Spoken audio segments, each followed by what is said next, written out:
नमस्कार, मैं प्रद्युमन जोशीला एक बार फिर से प्रद्युमन जोशीला की बात निकली सही।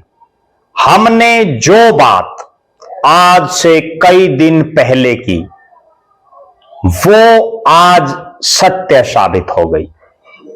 अब होगा बहुत बड़ा खेला हरियाणा की राजनीति में और अब तक का सबसे बड़ा खेला होने की संभावनाएं बन गई हैं।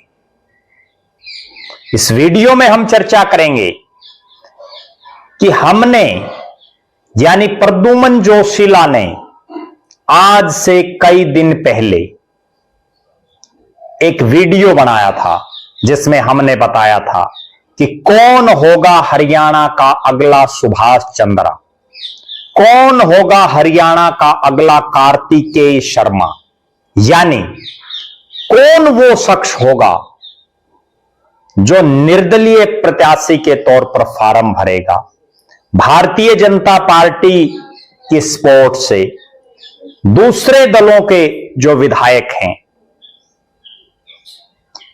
उनके द्वारा एक बड़ा खेला होकर राज्यसभा में पहुंचेगा। तब हमने दो नाम आपको बताए थे और उन नामों में सबसे बड़ा और जो प्रमुख नाम सतीश नांदल, जो हरियाणा के रोहतक से संबंध रखते हैं, गढ़ी सांपड़ा किलोई से विधानसभा के चुनाव लड़ चुके हैं और रोहतक लोकसभा में एक बड़े चेहरे के रूप में वर्षों से विख्यात हैं। हमने आप सबको यह बताया था कि सतीश नांदल जो फिलहाल हैं तो बीजेपी में, लेकिन वो निर्दलीय प्रत्याशी हो सकते हैं राज्यसभा के चुनाव में और वो बात आज सत्य साबित हुई। भारतीय जनता पार्टी के संजय भाटिया जो पहली सीट पर प्रत्याशी बने, कांग्रेस पार्टी ने क्रमवीर बौद्ध को टिकट दिया और जो तीसरे प्रत्याशी के तौर पर मैदान में आए जो निर्दलीय सतीश नांदल, जो ही सतीश नांदल का नाम राजनीतिक गलियारों में आया और तीन निर्दलीय विधायक हरियाणा प्रदेश की विधानसभा के, जिनमें पूर्व मंत्री और हिसार से निर्दलीय विधायक जिनके पुत्र सांसद हैं बीजेपी के नवीन जिंदल, उनकी माताजी सावित्री जिंदल, गन्नौर से निर्दलीय विधायक देवेंद्र काद्यान और बहादुरगढ़ के निर्दलीय विधायक राजेश जून के साथ उन्होंने नामांकन दाखिल किया। और अब अगले कुछ एक दिन प्रदेश की राजनीति में यही सरगर्मी रहेगी कि क्या पिछला इतिहास भारतीय जनता पार्टी दोहराएगी, क्या कांग्रेस में भी पिछला इतिहास दोहराया जाएगा। जिस तरह से दो चुनाव जो सबने देखे उसमें किस ढंग से कांग्रेस के विधायकों ने एक बहुत बड़ा खेला कुछ एक विधायकों ने किया और जिसका परिणाम यह रहा कि बीजेपी समर्थित निर्दलीय संसद में पहुंचे। एक बार कांग्रेस के अधिकृत प्रत्याशी हारे और दूसरी बार जिनको कांग्रेस ने समर्थन दे रखा था वो हार गए। कांग्रेस ने बिल्कुल फ्रेश राजनीतिक चेहरा मैदान में उतारा है और सतीश नांदल जो राजनीति के बड़े खिलाड़ी हैं, जो खुद एक व्यापारी भी हैं, व्यावसायिक जगत में भी उनका बहुत बड़ा नाम है और आज से नहीं वर्षों से राजनीतिक गलियारों में सक्रिय हैं। कभी चौधरी ओम प्रकाश चौटाला की पार्टी इंडियन नेशनल लोकदल का झंडा इस रोहतक के इलाके में उठाने वाले, पार्टी के वर्षों तक जिला के प्रधान रहने वाले, विधानसभा का चुनाव लड़ने वाले सतीश नांदल ने फिर बीजेपी ज्वाइन की और बीजेपी में भी पार्टी ने उनको निरंतर मान सम्मान देने का काम किया। सतीश नांदल के तमाम राजनीतिक दलों के जो बहुत से नेता हैं उनसे मधुर संबंध है। एक साफ और स्वच्छ छवि के नेता के तौर पर सतीश नांदल हरियाणा प्रदेश की राजनीति में जाने जाते हैं।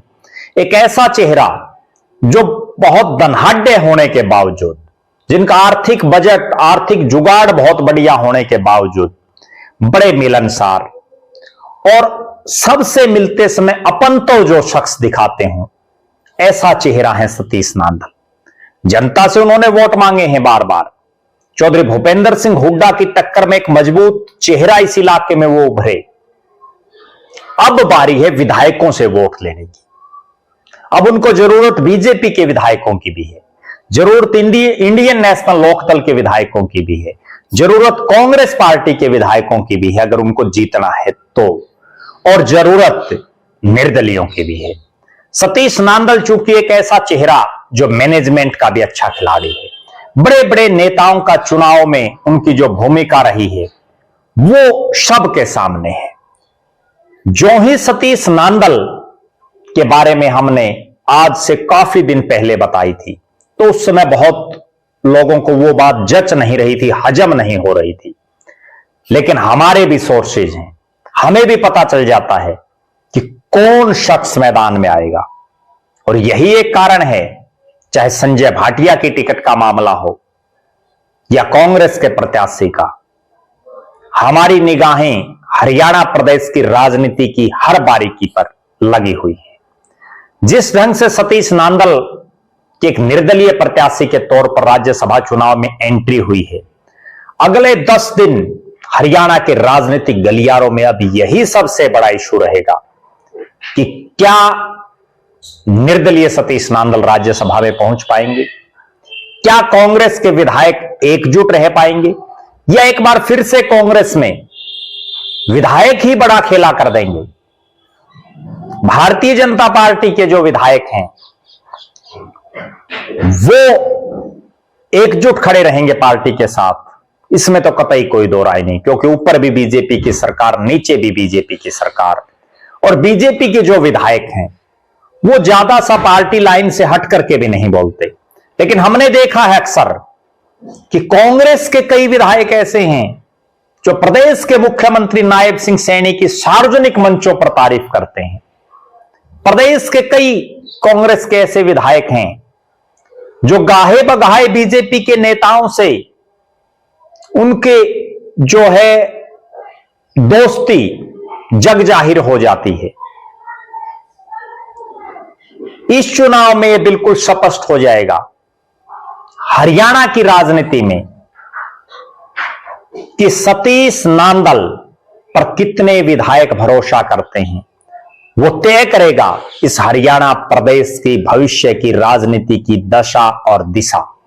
हमारी नजरें इस चीज पर हैं।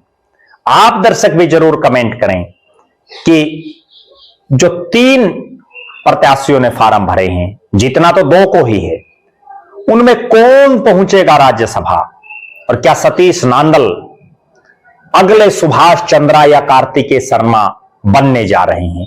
अपनी बेबाक राय जरूर रखें। हमारी नजरें अगले 10 दिन इसी राज्यसभा के चुनाव पर रहेंगी, हर अपडेट से को जानने के लिए कि क्या खेला होने जा रहा है, क्या खेला होगा, कौन विधायक खेला कर सकता है। उसके लिए आप निरंतर हमारे साथ जुड़े रहें। बहुत बहुत धन्यवाद। आपका अपना प्रद्युमन जोशीला।